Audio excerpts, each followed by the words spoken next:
A heinous crime that's changed the South African history. A revered liberation leader killed during the democratic negotiations. And the killer, a Polish immigrant, Janusz Walus, who was opposed to communism. However, the Truth and Reconciliation Commission in South Africa did not grant him amnesty for failing to do full disclosure when asking for amnesty. For years he had been in court for parole. Now the highest court in the country has ruled that he be released on parole. There are questions whether he will opt to stay in South Africa or he will return to Poland. His release is expected to include tough parole conditions, as it been done with other cases. There's to be clarity also in his current citizenship, which is likely to pose challenges for correctional services when they process parole conditions. The British newspaper The Observer has reported it has spoken to his daughter, whom he left behind in Poland with his mother.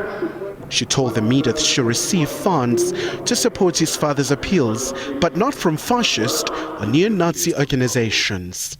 There are two options facing the department.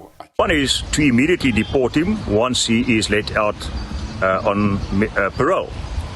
That's the one option, obviously a cheaper option, and the one that disposes of the problem immediately. He will be sent back to Poland. He is a Polish citizen, and remember, his South African citizenship has been revoked in 2017, so for all due purposes we can send him back immediately.